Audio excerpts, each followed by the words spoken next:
ঘুমাবি? কলেজে যাবি না? আজকে তোর কলেজের প্রথম দিন। আম্মু, তুমি যাও, আমি ফ্রেশ হয়ে আসতেছি। এবার পরিচয়টা দিই। আমি হলাম সাইদ হাসান সাহিদ, এবার অনার্স ফার্স্ট ইয়ারে, বাবা মায়ের দ্বিতীয় সন্তান। আমার বড় ভাই আছে, নাম হচ্ছে সাহিম আহমেদ। আমার বাবা হলেন এদেশের টপ বিজনেসম্যানদের একজন। বাবা আর ভাইয়া মিলে আমাদের বিজনেস দেখাশোনা করেন। আর একটু আগে যিনি আমার ঘুম ভাঙালেন তিনি হলেন আমার কলিজার টুকরা আম্মু এবং বেস্ট ফ্রেন্ড। ফ্রেশ হয়ে নাস্তা করতে গেলাম। খাবার টেবিলে বসতেই আম্মু এসে খাবার বেড়ে দিল। আমি আম্মুকে জিজ্ঞাসা করলাম, আম্মু, ভাইয়া আর আব্বুকে তো দেখছি না। তোর আব্বু আর ভাইয়া অফিসে গেছে, আজকে নাকি জরুরি মিটিং আছে, তাই সকালে গেছে। ও, নাস্তা শেষ করে আম্মুকে বলে কলেজে যাওয়ার জন্য বের হলাম। বাসা থেকে বের হয়ে আমার বন্ধু রাপিকে ফোন দিলাম। হ্যালো, কোথায় আছিস? বাসা থেকে বের হয়েছি, তুই কোথায়? আমিও রাস্তায় আছি। আচ্ছা, ওয়েট কর। তাড়াতাড়ি আসিস। এরপর সিফাতকে ফোন দিয়ে আসতে বললাম। সিফাত, রাফি এবং আমি এই তিনজন হলাম বেস্ট ফ্রেন্ড। বেস্ট ফ্রেন্ড বললে ভুল হবে, তিনজন হলাম একে অপরের ভাইয়ের মতো। আমাদের তিনজনের মধ্যে যদি কারো সমস্যা হয় তাহলে আমরা তিনজন মিলে সমাধান করি। এছাড়া আমাদের তিনজনের একটি সংগঠন আছে যেটার মাধ্যমে গরিব, এতিম, ভিক্ষুকদের সাহায্য করি। যাই হোক, তিনজন একত্রে হওয়ার পর একটা রিক্সা ডাকলাম। রিক্সায় তিনজন ধরবে না, এজন্য সিফাত আমাকে কোলে নিল। তাদের তুলনায় আমার ওজন কম হওয়াতে আমি আর না করিনি। আমাদের বাসা থেকে কলেজ বেশি দূরে নয়, রিক্সা করে আসলেই আধা ঘন্টার সময়ের মধ্যে আসা যায়। কলেজের গেটের সামনে রিক্সা দাঁড় করালো। আমি নেমে ভাড়া দিলাম। কলেজে ঢুকে দেখলাম বেশ ভালোই কলেজ। যাকগে, আমরা এখানে লেখাপড়া করতে এসেছি, কলেজ দেখতে নয়। তিনজন মিলে ক্লাসে গেলাম। যাইয়ে সামনে একটি বেঞ্চে বসলাম। আসলে আমার প্রথম বেঞ্চ ছাড়া ভালো লাগে না। একটু পর স্যার আসলেন। স্যার এসে সবার সাথে পরিচয় হয়ে আমাদেরও পরিচয় নিলেন। এভাবে প্রতিটা স্যারের সাথে পরিচিত হওয়ার পর ক্লাস থেকে বের হয়ে ক্যান্টিনে গেলাম কিছু খাওয়ার জন্য। অতঃপর তিনজন কলেজ থেকে বাসায় আসলাম। বাসায় আসার পর বাসায় এসে গোসল করে জোহরের নামাজ পড়লাম। নামাজ পড়ে লাঞ্চ করে ঘুমিয়ে গেলাম। সন্ধ্যায় উঠলাম। আমি আসলেই একটা ঘুম পাগল।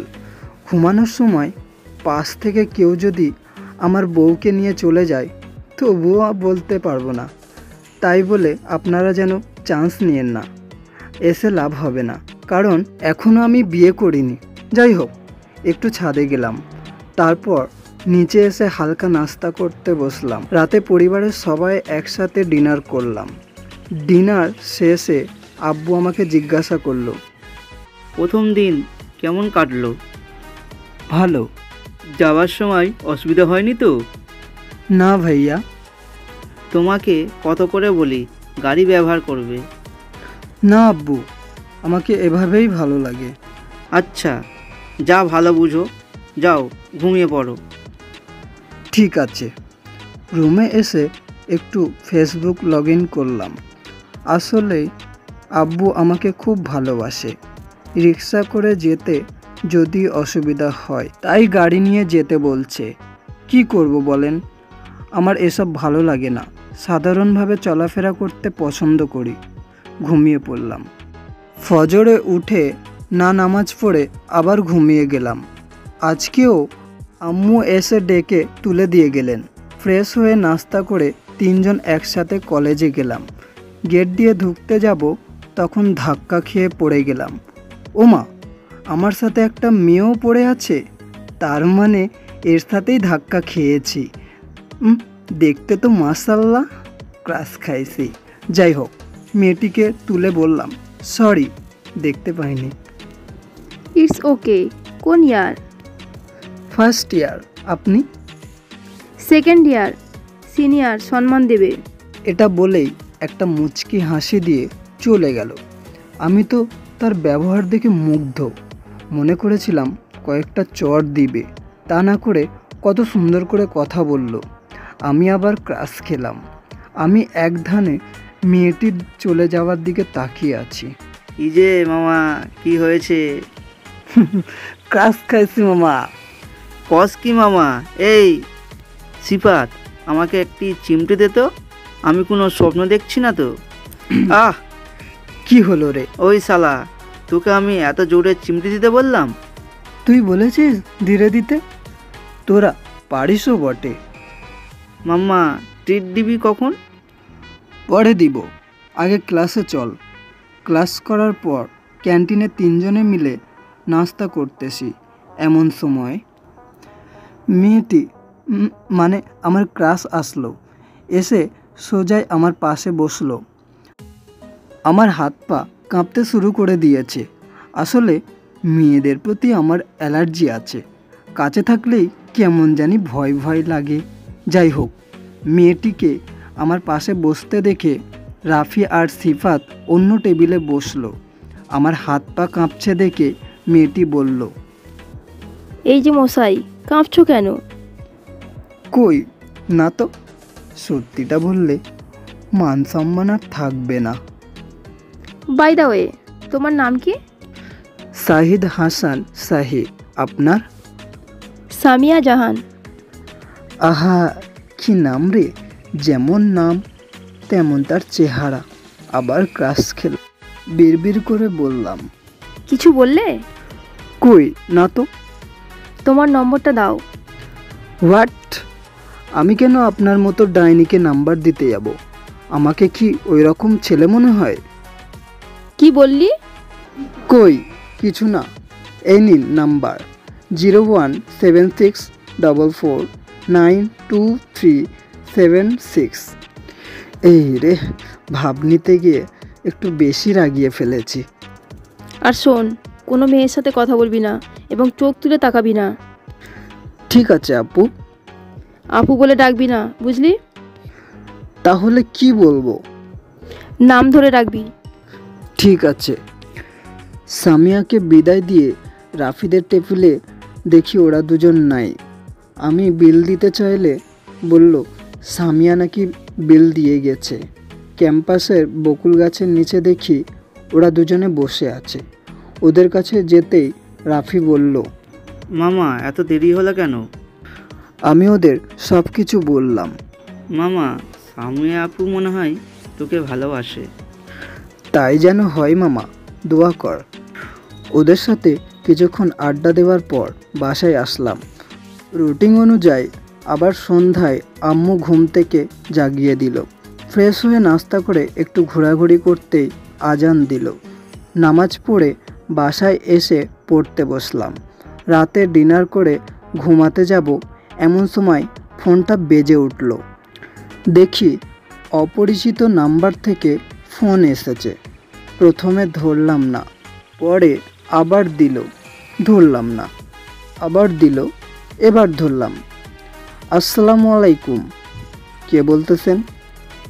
ওয়ালাইকুম আসসালাম, আমি সামিয়া। এত রাতে কি জন্য ফোন দিয়েছেন? কথা বলার জন্যে। আজব তো, আমি এই প্রশ্ন করলাম। ওসব বাদ দাও, ডিনার করেছো? হ্যাঁ, আপনি করেছেন? হুম। এভাবে কিছুক্ষণ কথা বলে রেখে দিলাম। পরের দিন ক্যাম্পাসে বসে তিনজন মিলে আড্ডা দিচ্ছিলাম। এমন সময় একটা মেয়ে এসে বলল, ভাইয়া, অনার্স ফার্স্ট ইয়ারের রুম কোনটি? তুমি নতুন নাকি? হ্যাঁ। আমারও সেম ইয়ার। তাহলে আমি কি আপনাদের বন্ধু হতে পারি? না, মানে আমি এখানে নতুন, তেমন কেউ পরিচিত নেই। ঠিক আছে, কিন্তু তুই করে বলতে হবে। আচ্ছা। তোর নাম কি? মিম। তোদের? আমি শাহিদ হাসান শাহিদ। আমি রাফি। ক্লাসে যাবি না? চল। ক্লাস শেষ করে আমরা চারজন বসে আড্ডা দিচ্ছিলাম, তখন সামিয়া আমার দিকে রাগীভাবে তাকিয়ে চলে গেল। আমি তো ভয় পেয়ে গেলাম। যাই হোক, আড্ডা দিয়ে বাসায় গেলাম। রাতে ঘুমানোর সময় ফেসবুক লগ ইন করলাম। একটু পরে সামিয়া ফোন দিল। আসসালামু আলাইকুম আপু, কেমন আছেন? ওয়ালাইকুম আসসালাম। ওই, আমি তোর কোন কালের আপু লাগি? আমাকে আর আপু ডাকবি না। ঠিক আছে, কি করতেছেন? বয়ফ্রেন্ডের সাথে কথা বলতেছি। কিছু বললেন? কিছু না। ডিনার করেছো? হ্যাঁ, আপনি করেছেন? হ্যাঁ। কথা বলার পর ঘুমিয়ে গেলাম। সকালে ঘুম থেকে উঠে কলেজে গেলাম।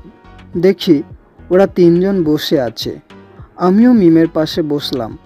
চারজন মিলে কথা বলছি আর হাসাহাসি করছি। ঠিক তখনই কোথা থেকে সামিয়া এসে আমার শার্টের কলার ধরে টেনে নির্জনে নিয়ে গেল। আমি স্পষ্ট দেখতে পেলাম রাগে সামিয়ার চোখ লাল হয়ে গেছে। বল, তোর এত কেন মেয়ের সঙ্গে কথা? কই, আমার সাথে তো হেসে হেসে কথা বলিস না? আপনি আমার কে যে আপনার সাথে কথা বলতে হবে? সামিয়ার মুখ নিমিষেই মলিন হয়ে গেল। তুমি কি কিছু বোঝো না? না বললে কিভাবে বুঝবো? দেখো, আমি তোমাকে স্পষ্ট বলে দিচ্ছি, তোমাকে অন্য কোনো মেয়ের পাশে দেখলে আমার সহ্য হয় না। তোমাকে অন্য কোনো মেয়ের পাশে দেখলে আমার মনে হয় হারানোর ভয় থাকে। এসবের কারণ কি জানো? কারণটা হলো আমি তোমাকে ভালোবাসি। তো দেখছি মেঘনা চাইতে বৃষ্টি। মনে মনে কবে থেকে আমাকে ভালোবাসলেন? মনে আছে একদিন তুমি একটা এতিমখানায় গিয়েছিলে বাচ্চাদের খাবার আর পোশাক দিতে? আমি সেখানে গিয়েছিলাম। তোমার এই কাজ আমার খুবই ভালো লাগে। তারপর ম্যানেজারের কাছ থেকে জানতে পারি তুমি এখানে নিয়মিত আসো। তখন থেকেই তোমাকে নিয়ে ভাবতে থাকি। তার কয়েকদিন পরে তোমাকে দেখি একটা ভিক্ষুককে রেস্টুরেন্টে নিয়ে যাইয়ে লাঞ্চ করাতে। তারপর থেকে তোমার প্রতি আমার ভাবনাকে আরও গভীর করে তুলেছে। আর আস্তে আস্তে এই ভাবনাটাই ভালোবাসায় পরিণত হয়েছে। আর যখন জানতে পারলাম যে এই কলেজেই তুমি ভর্তি হয়েছো, তখন যে আমি কি পরিমাণ খুশি হয়েছিলাম তা তোমাকে বোঝাতে পারবো না। প্লিজ তুমি আমাকে ফিরিয়ে দিও না। লক্ষ্য করলাম সামিয়ার চোখের কোণে পানি এসেছে। আমি ওর চোখের পানি মুছে দিয়ে বললাম, আমিও ভালোবাসি আমার সিনিয়র ক্রাশকে। সত্যি? I love you. বলেই জড়িয়ে ধরল। আমি জড়িয়ে ধরে বললাম, I love you too. Samia জড়িয়ে ধরে কান্না করতেছে। এই পাগল, কান্না করছেন কেন? কখনো ছেড়ে যাবে না তো? যাব না। আল্লাহ ছাড়া কেউ আমাদের আলাদা করতে পারবেন না। দুজনে জড়িয়ে ধরে কথা বলছি। হঠাৎ করে কে যেন গলা ঝাড়া দিল। পিছনে ফিরে দেখি রাফি আর সিফাত দাঁড়িয়ে আছে। আমি আর সামিয়া ওদের দেখে সাথে সাথে ছেড়ে দিয়ে মাথা নিচু করে আছি। হয়েছে, থাক, আপনাকে আর লজ্জা পেতে হবে না স্যার। আমরা তোর জন্য কত চিন্তা করছিলাম, আর তুই এখানে? কর মামা কর, কোনো চিন্তা নেই। ভাবি, আমাদের বন্ধুটাকে দেখে রাখেন। সেটা তোমাদের বলতে হবে না। আচ্ছা, কিরে দোষ, তুই আজকে ক্লাস করবি? না, আজকে আর ক্লাস করব না, ঘুরতে যাব। ঠিক আছে। ওরা চলে গেল। আমি সামিয়াকে বললাম, চলেন পার্কে যাই। এখনও কি আপনি করে বলবে? তুমি করে বলবে। ঠিক আছে, চলো। সামিয়াকে নিয়ে একটা পার্কে আসলাম। কোনোদিন কোনো মেয়েকে সাথে নিয়ে আসেনি। নিজেকে কেমন কেমন মনে হচ্ছে। যাই হোক, সামিয়াকে নিয়ে অনেক ঘুরলাম। ওকে ওর বাসায় রেখে আমিও আমার বাসায় আসলাম। রাতে শুয়ে আছি, তখন সামিয়া ফোন দিল। ওর সাথে কথা বলে ঘুমিয়ে গেলাম। লেখাপড়া করা, আড্ডা দেওয়া, সামিয়াকে নিয়ে ঘুরতে যাওয়া, এভাবে চলে গেল একটা বছর। সামিয়া আর আমার ভালোবাসাটা অনেক গভীর হয়েছে। আমাদের সম্পর্কটা আমাদের বাবা মা জেনে গেছে। আগামীকাল থেকে আমার ইয়ার চেঞ্জ পরীক্ষা। আল্লাহর রহমতে একে সব পরীক্ষা ভালোভাবেই দিয়েছি। আজকে আমার রেজাল্ট দিয়েছে, আমি ফার্স্ট হয়েছি, আর সামিয়া ওদের ডিপার্টমেন্টে ফার্স্ট হয়েছে। এজন্য আমাদের বাসায় সকলেই খুশি। তাদের কথা যাই হোক, লেখাপড়া ঠিকমতো হচ্ছে তো? আরেকটা কথা, আমাদের রিলেশনের কথা কলেজের কেউ জানে না, শুধু আমরা আর সামিয়ার বন্ধুরা জানে। আজকে আমার কলেজে আসতে একটু দেরি হয়ে গেছে। কলেজে ঢুকতেই আমার মাথায় রক্ত উঠে গেল, কেননা কলেজের মাঠে